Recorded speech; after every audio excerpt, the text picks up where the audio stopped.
पिछले जो 2 लेक्चर था उसमें आपने मैट्रिक्स का इंट्रोडक्शन देख लिया था, है ना, टाइप ऑफ मैट्रिक्स भी देख लिया था, है ना, और इक्वलिटी ऑफ मैट्रिक्स भी देख लिया था, है ना, कि दो मैट्रिक्स कब इक्वल कहलाएगा, जब उसके दोनों मैट्रिक्स के जो ऑर्डर हो वो सेम हो, है ना, यानी कि दोनों के रो भी सेम होना चाहिए, दोनों के कॉलम के नंबर भी सेम होना चाहिए, और इसके अलावा भी उसके इंडिविजुअल करस्पॉन्डिंग सभी एलिमेंट एक दूसरे के क्या होना पड़ेगा, सेम होना पड़ेगा। यही कंडीशन था, है ना।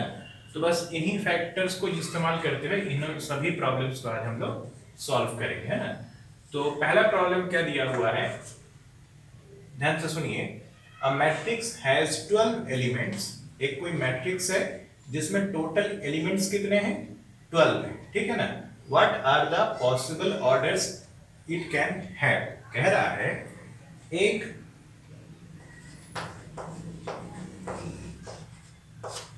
एक मैट्रिक्स है हमारे पास, लेट्स से ए, है ना, जो कि दिया हुआ है aij, ठीक है, और इसका ऑर्डर कितना है m इंटू n के बराबर है, ठीक है ना, ऐसा दिया हुआ है। अब बोला ये है कि जो टोटल एलिमेंट्स हैं वो कितने हैं, 12। तो टोटल एलिमेंट्स कैसे पता चलता है, याद है सबको, जो टोटल नंबर ऑफ एलिमेंट होता है वो किसके बराबर होता है, आप जानते हो, n इंटू m के बराबर होता है, याद आया सबको। रो और कॉलम को मल्टीप्लाई कर दो तो आपको टोटल नंबर ऑफ एलिमेंट उस मैट्रिक्स में कितना है आपको पता चल जाएगा, ठीक है ना। तो ये कितना दिया हुआ है, सीधे सीधे 12 दिया है। तो पूछा ये गया है कि बताइए क्या पॉसिबिलिटीज हैं इसके ऑर्डर्स का, यानी कि n इंटू m का वैल्यू क्या क्या हो सकता है। तो बस आपको दो नंबर ढूंढना है जिन दोनों नंबर के मल्टीप्लाई क्या होना चाहिए, बताओ, 12। कितने लोग समझ रहे मेरी बात, भाई n इंटू एम बराबर 12 होना चाहिए, दो नंबर के मल्टीप्लिकेशन 12। तो आपको एक ऐसे पेयर्स को ढूंढना है जिन दो नंबर को मल्टीप्लाई करने पर जवाब में कितना आना चाहिए, 12, ठीक है। तो बड़ा सिंपल सा है, क्या क्या पॉसिबिलिटीज है देखो जरा, 1 इंटू 12 सही लिख रहा हूं, तो एक पॉसिबिलिटी तो हो गया 1 इंटू 12। यानी कि मैं कहना चाह रहा हूं, कितने लोग समझ रहे हैं, रो मैट्रिक्स इंडिकेट कर रहा है। 1 इंटू 12 जो मैट्रिक्स बनेगा वो रो मैट्रिक्स है, क्लिक कर रहा है तुरंत दिमाग में, पढ़ा चुका रो मैट्रिक्स, है ना। तो एक ऑर्डर ऐसा हो सकता है। और क्या क्या पॉसिबिलिटीज हैं, अगर मैं रो 2 ले लूं तो मुझे कॉलम कितना लेना होगा, कितने लोग एग्री करते हो, 2/6 का हो सकता है मैट्रिक्स, क्योंकि 1/12 होने पर भी टोटल नंबर ऑफ एलिमेंट 12 हो जाएगा, 2/6 होने पर भी टोटल नंबर ऑफ एलिमेंट कितना हो जाएगा, 12 हो जाएगा। और कोई पॉसिबिलिटीज हैं, काफी सारे पॉसिबिलिटीज है। तो अगर मैं 3 ले लूं तो मुझे कितना लेना पड़ेगा, कॉलम 4, तो 3/4 हो सकता है ना। और क्या हो सकता है बताइए, 4/3 भी तो हो सकता है कि 4 रो हो और 3 कॉलम हो, ठीक है, ये भी हो सकता है। और कोई पॉसिबिलिटीज, 5 आप नहीं ले सकते, है ना, क्योंकि आपको एक्चुअली में इंटीजर्स लेना होता है। n और m जो है, नंबर ऑफ रो और नंबर ऑफ कॉलम जो है, ये कोई फ्रैक्शन तो हो नहीं सकता, है ना, जेन्युइन इंटीजर्स होना चाहिए आपके लिए। तो 5 रो वाला सेटिंग हमारा नहीं बन पाएगा। तो अगला पॉसिबिलिटीज मेरे को लगता है क्या है बताइए जरा, 6/2 कॉलम है कि नहीं, 6/2 का हो सकता था। और उसके बाद और कोई पॉसिबिलिटीज है, एक कॉलम मैट्रिक्स भी बन सकता है 12/1 का। कितने लोगों को ये जवाब समझ में आ गया, हाथ उठाना जरा, सबको, सभी को, है ना, बहुत बढ़िया। तो हमारे पास इतने सारे मैट्रिक्सेस के ऑर्डर हो सकता है जिसका एलिमेंट कितना आएगा, 12 आएगा। Total number of elements in सभी टाइप के मैट्रिक्स में 12 ही होगा। इतना ही हमसे पूछा गया था, ठीक है। तो पहला वाले सवाल का जवाब आपको सभी को क्लियर हो गया होगा, तो एग्जाम में भी बन जाना चाहिए अगर आ जाए तो एक आध नंबर में, है ना, ठीक है। तो इसको हम इरेज करता हूं, है ना। नेक्स्ट, एक मैट्रिक्स दिया हुआ है ना। प्रॉब्लम नंबर सेकंड, एक मैट्रिक्स ए दिया हुआ है ना, और इसके सारे एलिमेंट वगैरह दे दिए हैं। इसके हिसाब से हमें 3 क्वेश्चन पूछा हुआ है। पहला कि जो मैट्रिक्स दिया हुआ है इसका ऑर्डर क्या आएगा, ठीक है ना। तो ऑर्डर आप जानते हैं, रो बाय कॉलम होता है। तो कितने रो है, गिनो जरा। फर्स्ट रो दिखाई दिया सबको, ये हमारे लिए फर्स्ट रो हो गया, सेकंड रो हो गया, थर्ड रो हो गया। तो इसका ऑर्डर क्या हो जाएगा? रो तो पता चल गया 3 है, कॉलम कितने गिनो जरा। ये पहला कॉलम, ये दूसरा कॉलम, ये तीसरा कॉलम और ये चौथा कॉलम। तो ये मैट्रिक्स का ऑर्डर हो गया 3/4। सबको समझ में आया? ठीक है, तो फर्स्ट पार्ट का इसका जवाब क्या हुआ? 3/4 का ये मैट्रिक्स है। ठीक है, क्लियर। सेकंड पार्ट इसमें क्या पूछा है? क्या क्या पूछा है देखो, फाइंड A24। A24 का मतलब हमें वो एलिमेंट का वैल्यू बताना है जिसका रो नंबर 2 है और कॉलम नंबर कितना है? 4। और एक और का बताना है A34, यानी कि row number 3 and column number 4। तो A24, तो सेकंड रो में आओ, फर्स्ट रो और सेकंड रो, कॉलम नंबर 4 कौन सा है? 1 2 3 4, तो 6 आएगा। तो A24 कितना हो गया? 6। A34 थर्ड कॉलम एंड नहीं sorry third row and fourth column कितना आएगा? -25। तो -25। सबको समझ में आ गया? सिंपली आपको ढूंढ के बस लिख देना था, है कि नहीं? ठीक है, नेक्स्ट थर्ड पार्ट में इसका क्या पूछा है? हमें प्रूफ करने के लिए बोला है कि A32 जो एलिमेंट है वो दो एलिमेंट के सम के बराबर है, A23 प्लस A24। तो ठीक है, चेक करो जरा, A32 कहाँ है? A32 तो ये रहा थर्ड रो और ये रहा सेकंड कॉलम। तो A32 का वैल्यू कितना है बताओ? 15। ठीक है, और इधर का हिस्सा देखो जरा, ये किसका वैल्यू हो गया? A32 का। ठीक है ना, और A23 पता करो कितना है? A23 तो सेकेंड रो एंड फोर्थ, तो कितना हो गया? 6। तो इसका वैल्यू आएगा 6 plus A24, A2 second row and fourth element कितना आएगा? नहीं सॉरी, A24 नहीं, A कितना चाहिए बताओ? A32 3 2 1 2 3 3 एंड 2, तो 15 हो चुका था। A23 23 कितना था? 9 था, है ना? A23 कितना है? 9 है ना? और A24 कितना है? 6 है। तो ये रहा 6, तो 9 प्लस 6 कितना होता है? 15। तो देखो इधर भी 15 है तो इधर भी 15 है कि नहीं? तो इक्वल प्रूफ हो गया। तो आप यहां से लिख दीजिएगा दोनों सेम है। ठीक है, तो ये हो गया आपके सेकंड प्रॉब्लम का सॉल्यूशन। सबको समझ में आया? किसी को कोई डाउट है यहाँ पे? बहुत सिंपल है ना, बिल्कुल कठिन नहीं है चैप्टर, पूरा देखते रहिए बस ये कि आपको सारे टर्मिनोलॉजी क्लियर होना चाहिए कि कुछ बोल दे तो आपको तुरंत वो समझ में आना चाहिए। सॉल्यूशन नंबर 3 के लिए प्रोसीड करिए। क्या कह रहा है देखिए, कहता है हमें कंस्ट्रक्ट आर 2x2 मैट्रिक्स, एक 2x2 का मैट्रिक्स बनाना है जिसके एलिमेंट कैसा दिखना चाहिए? I + 2j² 2। तो पहली बात हमें एक 2x2 का मैट्रिक्स बनाना है। तो ये देखने में कैसा होगा आप जानते हैं, इसके 4 एलिमेंट होंगे, इतना तो सबको समझ में आ गया होगा। 2 रो है 2 कॉलम है, तो टोटल नंबर ऑफ एलिमेंट 4 होंगे। कौन कौन से होंगे? A11 A12 A21 A22, ऐसा ही होगा, 4 एलिमेंट है ना। और अब बोला गया है क्या, इसके किस हिसाब से जस्टिफाई होना चाहिए? I + 2j/2 और ऊपर वाले का स्क्वायर। तो ये कितना आएगा बताओ जरा? पहला वाला क्या है? I भी 1 है और j भी 1 है, तो 1 + 2 × 1 k² 2। ठीक है, नेक्स्ट A12 कितना होगा? A12 ये लिखेंगे आप 1 + 2 × 2 इसका स्क्वायर / 2। ये हो गया हमारा सेकेंड एलिमेंट। उसके बाद ये कितना आएगा? 2 + 2 × 1 का square / 2, and then last element is going to equal to what? 2 + 2 × 2 square / 2। ठीक लिखा हो सब कुछ? जो हमें बताया गया था, जिसके हिसाब से जस्टिफाई कराना था, उसके हिसाब से हमने सारी चीजें रख दिया है। बस वैल्यू निकाल दो, कितना आएगा बताओ। 1 2 इंटू 1 कितना आएगा 2, 2 प्लस 1 कितना आएगा 3, 3 का स्क्वायर कितना है 9।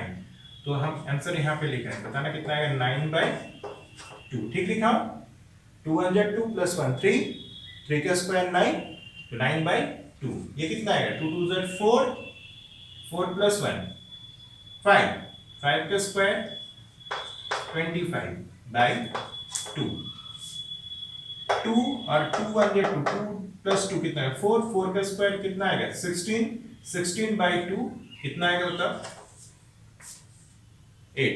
सही है, 8 ही आ रहा होगा अगर किसी ने निकाला है तो, है ना। और लास्ट एलिमेंट कितना आ रहा है बताओ 2 2 जा 4, 4 प्लस 2 6, 6 का स्क्वायर कितना आएगा 36, 36/2 कितना आएगा बताओ। कितने लोगों को ये समझ में आ गया, क्लियर है, सभी को आया लाला, एवरीबॉडी, है ना, सबको समझ में आ गया, है ना। सिंपली कुछ नहीं करना था, ये ए आई जो है हर एक एलिमेंट इस तरीके से सूट करना चाहिए था i + 2j² के हिसाब से। तो मैंने जैसे a11 है, तो मैंने क्या किया, इस एलिमेंट का i की वैल्यू 1 है और j की वैल्यू भी 1 है, तो हमने फॉर्मूले में लग दिया, जो इस फॉर्मूले में सूट करना चाहिए था। तो i की वैल्यू लिख दिया 1 और j की वैल्यू लिख दिया 1, तो 1 + 2 × 1 का स्क्वायर बाई 2, तो ये ऐसा लिख दिया, ठीक है ना। a12 निकालना था, इस केस में हमने i की वैल्यू 1 लिख दिया और j की वैल्यू 2 लिख दिया, बाकी कैलकुलेशन तो ऐसे ही किया है, ठीक है ना। सबको समझ में आ गया होगा, आई थिंक सो, ठीक है। आगे बढ़े, है ना। चलिए सॉल्यूशन नंबर 4 के लिए प्रोसीड करते हैं।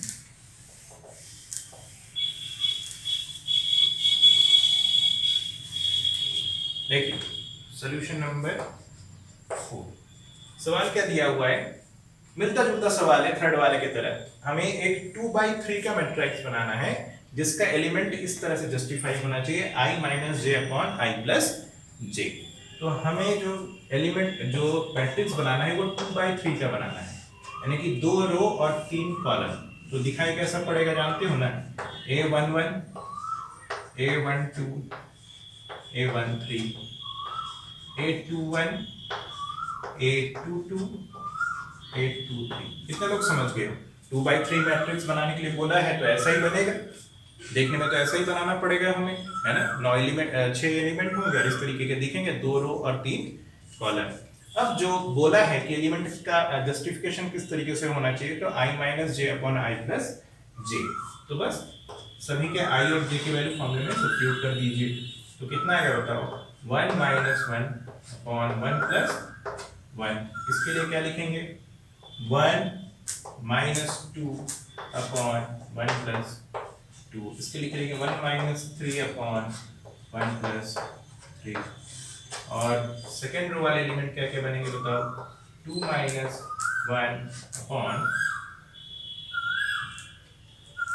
+ 1।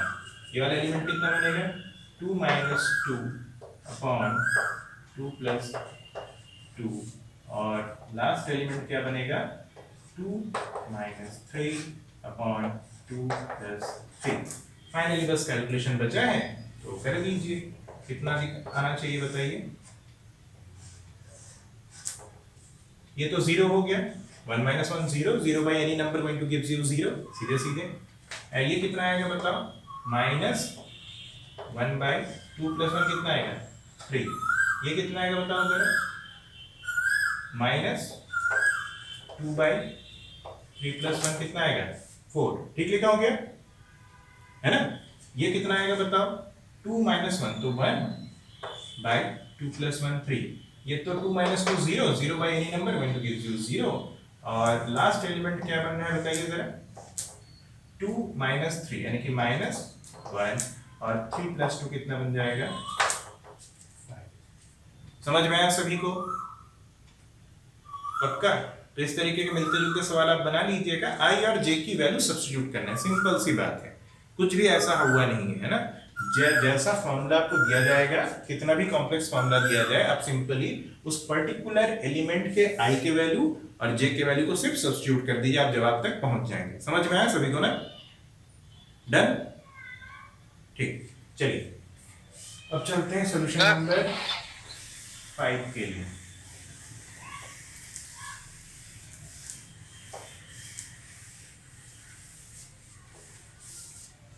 इधर का काम हो गया तो इधर को भी हटा दे रहा हूं, है ना, ताकि हमें सॉल्व करने के लिए जगह ज्यादा मिल जाए।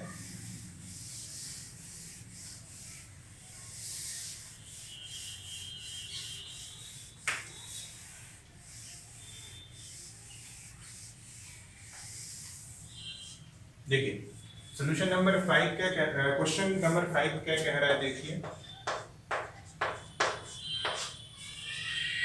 हमें x, y, z and w की वैल्यू निकालनी है ना।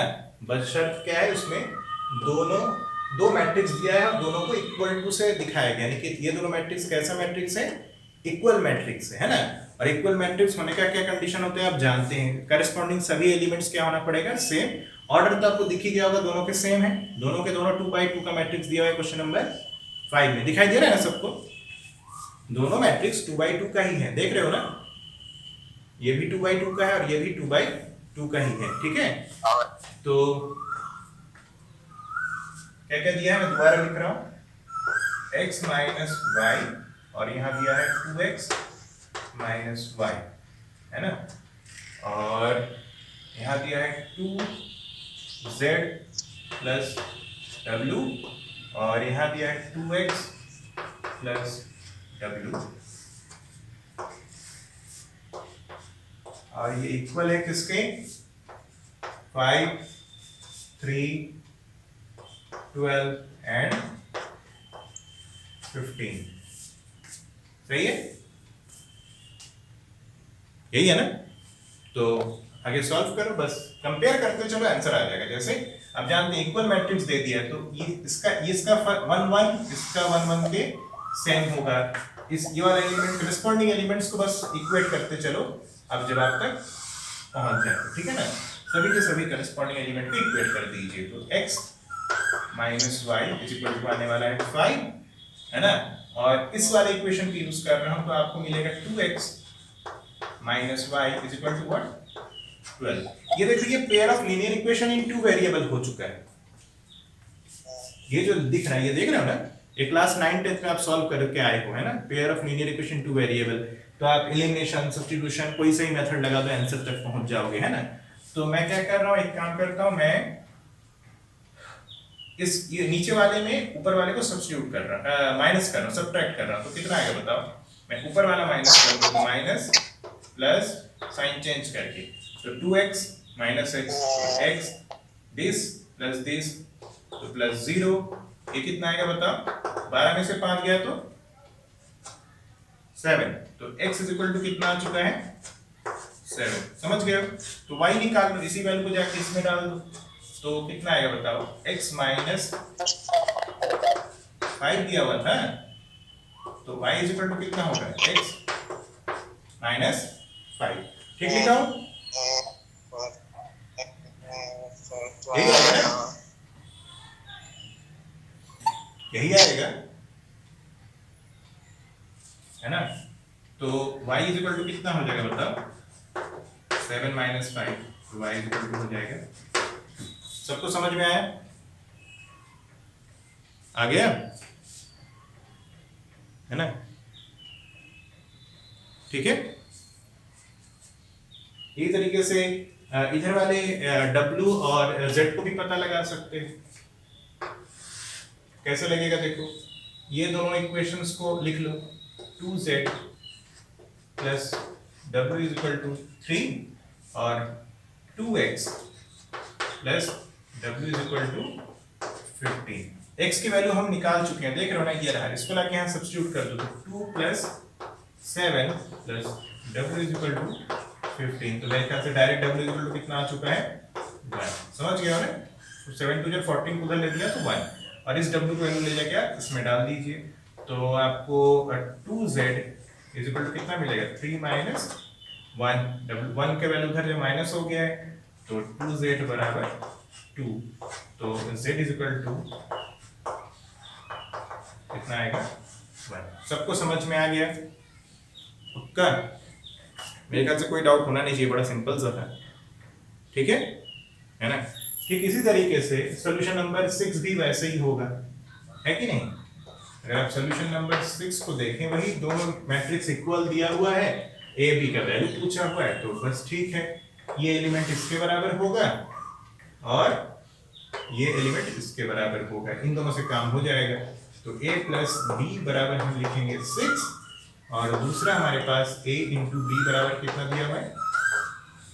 8। ये लिखेंगे। यहाँ से थोड़ा सा मैनेज कर लो, तो यहाँ से मैं लिख सकता हूँ b is equal to 6 minus a, ऐसा लिख सकता हूँ। ट्रांसपोज कर दिए, a को इस तरफ भेज दिए, ठीक है ना, राइट हैंड साइड। ठीक, आप इसको ले जाके यहाँ पे सब्स्टिट्यूट कर दीजिए, तो मैं लिख सकता हूँ a b की जगह पे लिखूंगा 6 minus a is equal to 8। समझ में आई? तो अब इसको ओपन करो तो क्वाड्रेटिक इक्वेशन कैसा बनेगा? क्या क्या बनेगा बताओ? सब कुछ उधर, इधर से उधर भी ले जाए इकट्ठा ही, तो ये बनेगा a square minus 6a plus 8 is equal to 0। समझ में आया सबको? a से मल्टीप्लाई भी किया तो 6a माइनस a स्क्वायर, और साथ ही में उस पार ले गया, भेज दिया सबको एक साइड में, तो ये सिचुएशन अराइज होगी। अब आप क्वाड्रेटिक को सॉल्व करना तो जानते हैं, आपको दो नंबर ढूंढना है जिन दोनों के मल्टीप्लाई माइनस इसके बराबर होना चाहिए, 8 के बराबर, प्लस माइनस करने पर माइनस 6 के बराबर होना चाहिए। तो ऐसा कौन सा नंबर है? कौन से नंबर है? ऐसा कोई नंबर है? दो नंबर आपको ढूंढना है जिनको प्लस माइनस -4a -2a और -2 -4 एंड -2। बहुत बढ़िया। तो हम इसको लिखेंगे a square minus 4a minus 2a plus 8 equal to 0। अब बाकी काम इतना तो आप जानते हैं, बहुत कर चुके हैं इस तरीके के सवाल। इन दोनों के में से आप कॉमन ले लो, तो a कॉमन आएगा, a माइनस 4 बचेगा, उधर वाले से माइनस क्या कॉमन ले सकते हैं बताओ जरा? -2 कॉमन आ सकता है, तो a minus 4 is equal to 0। तो ये बनेगा a माइनस 4 और a माइनस 2 इक्वल टू 0। तो आपके पास क्या क्या अपॉर्चुनिटी है? a बराबर या तो आप 4 कंसीडर करिए या फिर आप 2 कंसीडर करिए, ठीक है ना? तो a के वैल्यू हो गया 4 या फिर a के वैल्यू 2, तो उसके हिसाब से आपको b की वैल्यू लेनी होगी, है ना? यहाँ पे ले जाकर सब्स्टिट्यूट कर दो, तो अगर a आप 4 मान के चलेंगे तो b कितना दे देगा? 2, और अगर आप a कितना मान के चलेंगे 2, तो b कितना लेना होगा आपको? 4। क्या सबको समझ में आई? क्लियर है? तो इसके दो सेट ऑफ आंसर आएगा a की वैल्यू के हिसाब से, a4 b2 या फिर a2 b4, है ना? आ गया सबको समझ में? पक्का है ना? और इसी तरीके से आप क्वेश्चन नंबर 7 को भी सॉल्व कर सकते हैं, है ना? तो मैं इधर क्वेश्चन इसको तो नोट डाउन कर चुके होंगे, मैं हटा दे रहा हूं, है ना?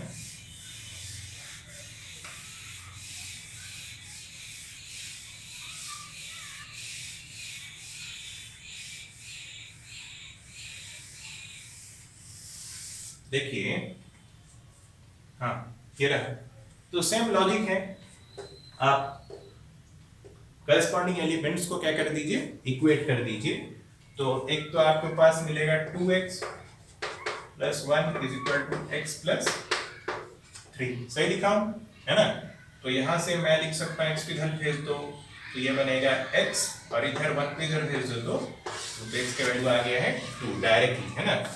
उधर बताओ क्या क्या कर सकते हो? 3y इज इक्वल टू लिखोगे y स्क्वायर प्लस 2, तो इसको हम लिख सकते हैं y square minus 3y plus 2 is equal to 0। फिर से क्वाड्रेटिक इक्वेशन बन गया। तो क्या क्या लिख सकते हैं इसमें हम? -2 एंड -1 चलेगा? y square minus 2y minus y plus 2 is equal to 0। y common ले लीजिए, y माइनस 2, इसमें -1 कॉमन आएगा, y minus 2 is equal to 0। तो y बराबर बनेगा, एक तो 2 हो सकता है या फिर 1 हो सकता है, दोनों ऑप्शन करेक्ट है, ठीक है ना? क्लियर है? और क्या बचा? देखो जरा ये इसको जस्टिफाई करो, ये y वाला यहाँ पे जस्टिफाई होना चाहिए, तो कंपेयर करके देख लीजिए, ऐसा ना हो कि कोई एक वैलिड हो और दूसरा ना हो, है ना? तो आपको चौथे वाले के लिए भी सॉल्व करना पड़ेगा। इज इक्वल टू -6, तो आएगा y square minus 5y plus 6 is equal to 0। तो क्या क्या बनेगा, वाई स्क्वायर क्या लिख सकते हैं, माइनस 6y लिख सकते हैं क्या, हमको 5y चाहिए और मल्टीप्लाई यानी कर कितना है 6, तो 6y नहीं चलेगा, 3 और 2 चल सकता है, minus 3y minus 2y plus 6 is equal to 0। तो y कॉमन ले लो, y माइनस 3, यहाँ पे माइनस 2 कॉमन आएगा, y minus 3 is equal to 0। तो y इज इक्वल टू यहाँ पे आ सकता है या तो 3 या फिर 2। तो देखो जरा, एक जगह से y की वैल्यू 2 और 1 आया है और एक जगह से y की वैल्यू 3 और 2 आया है, तो जो कॉमन है दोनों में ना, जो दोनों को जस्टिफाई करेगा उसी को आप आंसर मानेंगे, ठीक है ना। तो करेक्ट आंसर क्या आएगा बता, 2। कितने लोग समझ गए, क्योंकि दोनों जगह पे y था, इस एलिमेंट में भी y है और इस एलिमेंट में भी y है ना। तो हमें भले ही इसमें क्वाड्रेटिक इक्वेशन सॉल्व करने के वजह से 2 आंसर आ गया और यहाँ पे अलग 2 आ गया, लेकिन हमें कौन सा कंसीडर करना होगा, क्योंकि हमें तो y की वैल्यू ऐसी लेनी होगी जो कि सभी एलिमेंट को जस्टिफाई कर पाए, समझ गए हो ना। अगर आप y की वैल्यू पहले वाले से अगर 1 ले लोगे तो ये दोनों तो जस्टिफाइड हो जाएगा, लेकिन नीचे वाले जस्टिफाई नहीं हो पाएंगे, समझ गए हो ना। तो ये इक्वल मैट्रिक्स नहीं बन पाएगा, समझ गए हो सब लोग, पक्का है ना। तो कैसे प्रॉब्लम सॉल्व किए जाते हैं सबको समझ में आ गया है ना। तो आज का जो असाइनमेंट है वो मैं आपको गूगल क्लास पे जो आपका ऐप है उसमें अपलोड कर देता हूँ, है ना। तो आप बैठ के उसको सॉल्व कर लीजिएगा, क्लियर है। तो इसके बाद हम लोग अगला टॉपिक कल डिस्कस करेंगे।